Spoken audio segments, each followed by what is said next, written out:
বিশ্ব রাজনীতিতে ঘটল এক নজিরবিহীন ঘটনা। মার্কিন প্রেসিডেন্ট ডোনাল্ড ট্রাম্প নিজেকে ঘোষণা করলেন ভেনেজুয়েলার ভারপ্রাপ্ত প্রেসিডেন্ট। রোববার নিজের সামাজিক যোগাযোগ মাধ্যম ট্রুথ সোশ্যালে একটি ছবি পোস্ট করে এই ঘোষণা দেন ট্রাম্প।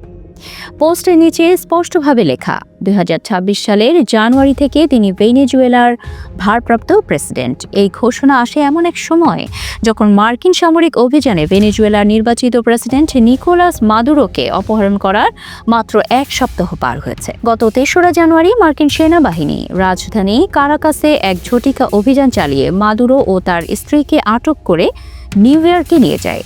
বর্তমানে তারা দুজনই মাদক পাচারের অভিযোগে মার্কিন ফেডারেল কারাগারে বন্দী। ওই অভিযানে প্রাণ হারান কমপক্ষে 100 জন ভেনেজুয়েলার নাগরিক। এর মধ্যেই ট্রাম্প স্পষ্ট করে দেন, ভেনেজুয়েলার বিশাল তেল সম্পদের নিয়ন্ত্রণ এখন থেকে যুক্তরাষ্ট্রের হাতে। মার্কিন পররাষ্ট্রমন্ত্রী মার্কো রুবিও জানান, অনির্দিষ্টকালের জন্য ভেনেজুয়েলার জ্বালানি খাত ওয়াশিংটনের তত্ত্বাবধানে থাকবে।